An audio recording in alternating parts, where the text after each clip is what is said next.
పెళ్లి చేసుకుని 10 ఏళ్లయినా 30 ఏళ్లయినా సరే, పచ్చని సంసారంలో నిప్పులు రాజేస్తున్నాయి అక్రమ సంబంధాలు. ఏకంగా సినిమా ట్విస్టులకు ఏమాత్రం తగ్గకుండా ప్లాన్స్ వేసి, అయితే భర్తను భూమ్మీద లేకుండా చేస్తున్నారు, లేదా పిల్లల్ని చంపేస్తున్నారు. కాని ఈ ఇల్లాలు మాత్రం పోలీసులు, జడ్జిలకు ఫ్యూజులౌట్ అయ్యేలా చేసింది. ఆమె వేసిన మాస్టర్ ప్లానుకి ఏకంగా ఆమె భర్త 2 ఏళ్లపాటు జైలు శిక్ష అనుభవించాడు. అది కూడా భార్యను చంపాడన్న కారణంతో. కాని ఆమె మాత్రం జాలీగా ప్రియుడితో కలిసి ఎంజాయ్ చేస్తుంది. మరి అసలు ట్విస్ట్ ఎలా బయటపడింది? అంత గుడ్డిగా పోలీసులు, కోర్టు ఎలా నమ్మేశాయి? Watch the story. బస్వనహళ్లిలోని కుశాల్ నగర్కు చెందిన సురేష్ అనే వ్యక్తికి దాదాపు 18 ఏళ్ల క్రితం మల్లెగ అనే మహిళతో పెళ్లి జరిగింది. వీరి అన్యోన్య దాంపత్యానికి గుర్తుగా 2 పిల్లలు పుట్టారు. వీరిది దిగువ మధ్యతరగతి కుటుంబం. కూలీనాలీ చేసుకుని కుటుంబాన్ని ఉన్నంతలో బాగానే పోషించేవాడు సురేష్.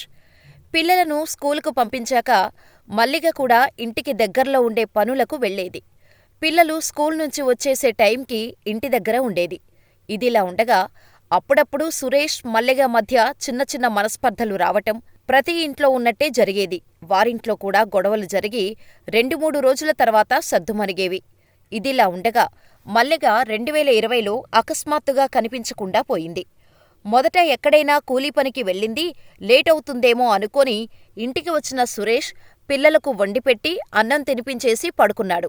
కాని రాత్రి 10 దాటుతున్నా భార్య ఇంటికి రాకపోయేసరికి కంగారుపడి ఇరుగుపొరుగు వారికి విషయం చెప్పి ఎక్కడికి వెళ్తుందో మీకేమైనా చెప్పిందా అని ఆరా తీయటం మొదలుపెట్టాడు. పైగా ఆ ముందు రోజే ఇద్దరి మధ్య గొడవవటంతో ఆ కోపంతో పుట్టింటికి వెళ్ళిపోయిందేమో అని అనుకున్నాడు. ఒకవేళ అలా వెళ్ళినా పిల్లలను తీసుకొని వెళ్తుంది కాని పిల్లలను వదిలిపెట్టి ఎలా వెళ్తుంది అని అనుకొని అత్తింటికి ఫోన్ చేశాడు. మల్లిగ ఫోన్ కలవటం లేదు. తను అక్కడికి వచ్చిందా అని అడిగాడు. మల్లిగ తల్లి సైతం కూతురు తమ ఇంటికి రాలేదని చెప్పటంతో కంగారు పడిన సురేష్ తన భార్య కనిపించకుండా పోయిందని కుశాల్ నగర్ పోలీస్ స్టేషన్లో ఫిర్యాదు చేశాడు. మిస్సింగ్ కేసు నమోదు చేసుకున్న పోలీసులు దర్యాప్తు మొదలుపెట్టారు. మొదట చుట్టుపక్కల ఇన్వెస్టిగేషన్ చెయ్యగా ఇద్దరూ అప్పుడప్పుడు గొడవపడతారని, ఆ కోపంలో సురేష్ మల్లిగను ఏదో ఒకటి చేసి ఉంటాడని, అతనికి కోపమెక్కువ అని చెప్పారు. అయితే మల్లిగను ఏమైనా చేసి ఉంటాడని అనటానికి పోలీసుల దగ్గర ఎటువంటి ఆధారాలు లేవు. ఇక మిస్సింగ్ కేసుగానే మల్లిగ కేసును దర్యాప్తు చేస్తుండగా ఓ మహిళ అస్థిపంజరం దొరికిందని, దాదాపు 7 నెలల తర్వాత జూన్ 2021లో బెత్తడుపుర పోలీసులు, కుశాల్ నగర్ పోలీసులకు సమాచారం అందించారు. అస్థిపంజరం దొరికిన ప్లేస్కు సమీపంలోనే సురేష్ పనిచేయటంతో అది మల్లిగ అస్థిపంజరం అయి ఉంటుందన్న ఉద్దేశంతో దాన్ని గుర్తించేందుకు మల్లిగ తల్లిదండ్రులు, బంధువులకు నోటీసులు పంపించారు పోలీసులు. సాధారణంగా అయితే ముందు అస్థిపంజరానికి DNA టెస్ట్ చేసిన తర్వాతే అనుమానితులను అరెస్ట్ చేయాలి. కాని ఈ కేసులో మాత్రం మల్లిగ తల్లి ఇచ్చిన వాగ్మూలంతో హత్యానేరం సహా పలు సెక్షన్ల కింద కేసు నమోదు చేసి సురేష్ని అరెస్ట్ చేశారు పోలీసులు. సురేష్ తన భార్యను చంపి మృతదేహాన్ని ఎవరూ లేని చోట పాతిపెట్టాడని పోలీసులు ఛార్జ్షీట్ కూడా ఫైల్ చేశారు. సురేష్ అప్పటినుంచి జైలుకే పరిమితమయ్యాడు. కేవలం సురేష్ ఆ సమీపంలోనే గతంలో పనిచేశాడన్న ఒకే ఒక్క కారణాన్ని చూపి అరెస్ట్ చేసి జైలుకు పంపించేశారు. దీంతో తనకు ఏ పాపం తెలీదని, తన భార్యను తాను చంపలేదంటూ లాయర్ల ముందు, పోలీసుల ముందు కన్నీళ్లు పెట్టుకున్నాడు సురేష్. అసలు తన భార్యను తానేమీ చేయలేదని, తాను ఇన్నోసెంట్ అంటూ కోర్టులోనే ఏడవటంతో సురేష్ పరిస్థితిని చూసిన లాయర్ పాండు పూజారి సురేష్ తరపున వాదించేందుకు ముందుకు వచ్చారు. ఇక సురేష్ను ఉంచిన జైలుకు వెళ్లిన లాయర్ పాండు అసలు మల్లిగ కనిపించకుండా పోయిన రోజు ఏం జరిగిందో, అంతకుముందు ఏం జరిగిందో ఒక్క విషయం కూడా మర్చిపోకుండా చెప్పమని అడిగాడు. తన భార్య చాలా మంచిదని, పిల్లల్ని తనను చాలా బాగా చూసుకునేదని, కాని అప్పుడప్పుడు తాను తాగటం వల్ల ఇంట్లో చిన్న చిన్న మనస్పర్ధలు వచ్చేవని, కాని అవేమీ చంపుకునేంత కాదని సురేష్ చెప్పాడు. ఇక తను కనిపించకుండా పోయిన ముందు రోజు చాలా చిన్న గొడవైంది. అలాంటి గొడవలు తమ సంసారంలో సాధారణమేనని, ఈ గొడవ వల్లే తాను ఇంట్లో నుంచి వెళ్ళిపోయి ఉండదని, మల్లిగ అదృశ్యం వెనుక ఇంకేదో కారణం ఉందని అనుమానించాడు సురేష్.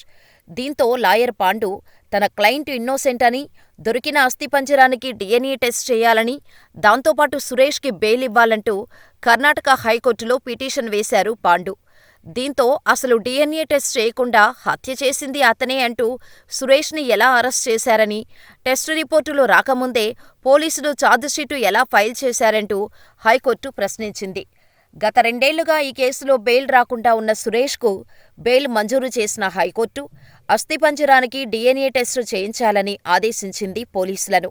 బెయిల్ మీద బయటకు వచ్చిన సురేష్ను మల్లిగను చంపిన హంతకుడుగానే చూడటం మొదలుపెట్టారు. కనీసం తనను మనిషిలా కూడా చూసేవారు కాదు. అంతేకాకుండా తన పిల్లలను సైతం చూడనివ్వకుండా మల్లిగ తల్లి అడ్డుపడేది. తన కూతురుని చంపేసి ఏ ముఖం పెట్టుకొని ఇప్పుడు వచ్చావంటూ సురేష్ను తిట్టడం మొదలుపెట్టేది. ఇదిలా ఉండగా ఏప్రిల్ 1, 2025న మల్లిగ హత్య కేసులో 7వ సాక్షిగా ఉన్న వ్యక్తి ఆ స్నేహితులతో మడికేరి ప్రాంతంలో ఉన్న ఓ హోటల్లో టీ తాగుతున్నాడు. ఇంతలో అటువైపు నుంచి వస్తున్న ఓ మహిళను చూశాడు. 5 ఏళ్ల క్రితం చనిపోయిందనే అనుకుంటున్న మల్లిగలాగా అతనికి కనిపించటంతో వెంటనే మడికేరి పోలీసులకు సమాచారం అందించాడు. ఇక అక్కడకు చేరుకున్న పోలీసులు మల్లిగను కస్టడీలోకి తీసుకున్నారు. ఆ తర్వాత ఆమెను విచారించగా ఇన్నేళ్లు తన లవర్ గణేష్ అనే వ్యక్తితో విరాజ్పేట్ మండలంలోని సెట్టిగేరి గ్రామంలో ఉన్నట్టు చెప్పింది. మల్లిగ ఆచూకీ దొరకటం వల్ల ఈ కేసు మైసూర్ సెషన్స్ కోర్టుకు వెళ్ళింది. ఈ విషయాన్ని తీవ్రంగా పరిగణించి judge, Mysuru SP, Bettadapura police station అధికారులు కోర్టులో హాజరు కావాల్సిందిగా ఆదేశించారు. ఏప్రిల్ 17లోగా నివేదిక సమర్పించాలని ఆదేశాలు జారీ చేశారు. మల్లిగకు రక్షణ కల్పించాలని, ఆమెను స్టేట్ హోం ఫర్ ఉమెన్లో ఉంచాలని కోర్టు జిల్లా పోలీసులను ఆదేశించింది. అంతేకాకుండా అస్థిపంజరాన్ని తప్పుగా గుర్తించటం, సురేష్ నేరం ఒప్పుకోవాలని పోలీసులు బలవంతం చేయటంపై సమగ్ర దర్యాప్తుకు న్యాయమూర్తి ఆదేశించారు. అయితే మల్లిగ అస్థిపంజరం అంటూ దొరికిన అస్థిపంజరాన్ని ఆమె కుటుంబ సభ్యులు గుర్తుపట్టడం వల్లే సమస్య మొదలైందని పోలీసులు చెబుతున్నారు. లవర్తో కలిసి ఉండటం కోసం భర్త, పిల్లలను వదిలి మల్లిగ వెళ్లిపోయినట్టు తేలటంతో 2 ఏళ్లు జైలులోనే మగ్గిన సురేష్కు న్యాయం చేయాలంటూ సురేష్ తరపు లాయర్ ఇప్పుడు డిమాండ్ చేస్తున్నారు. చేయని నేరానికి అనుభవించిన జైలు శిక్షకు పరిహారం చెల్లించాలని, దర్యాప్తులో వైఫల్యానికి కారణమైన వారిపై కఠిన చర్యలు తీసుకోవాలని బాధితుడు తరపు న్యాయవాది పూజారి డిమాండ్ చేశారు. ఇన్వెస్టిగేషన్ స్టార్ట్ అయ్యి 4 సంవత్సరాలైంది. నా క్లయింట్ తన జీవితంలో 2 సంవత్సరాలు జైలులో కోల్పోయాడు. అతడు బాధపడుతున్నాడు. సరైన పరిహారం పొందాలి. తప్పుడు కేసు నమోదు చేసిన వారిని శిక్షించాలి. గతంలో అస్థిపంజరం దొరికింది. అది ఎవరిదో తెలుసుకొని ఆ బాధితుడికి కూడా న్యాయం జరిగేలా చూడాలి అని న్యాయవాది పూజారి కోర్టులో వాదనలు వినిపించారు. ఇదిలా ఉంటే మల్లిగ బతికే ఉండటంతో కొన్నేళ్ల క్రితం పోలీసులకు కనిపించిన అస్థిపంజరాలు ఎవరివి అన్న సందేహాలు అందరిలోనూ మొదలయ్యాయి. ఆ అస్థిపంజరాలు ఎవరివి అన్న విషయమై సమగ్ర దర్యాప్తు నివేదికను ఏప్రిల్ 17లోగా సమర్పించాలని బెట్టదపుర పోలీసులకు కోర్టు స్పష్టం చేసింది. గతంలో ఆ అస్థిపంజరాలు మల్లిగవే అని పోలీసులు ఎలా నిర్ధారించారు? దర్యాప్తులో లోపాలు జరిగాయా? వంటి వాటిపై అధికారులు ఇప్పుడు దృష్టి సారించారు. ప్రస్తుతం ఈ వార్త సోషల్ మీడియాలో వైరల్గా మారింది. అసలు పోలీసులు అంత గుడ్డిగా హత్య కేసు అని ఎలా నిర్ధారించేశారని ప్రశ్నిస్తున్నారు నెటిజన్స్.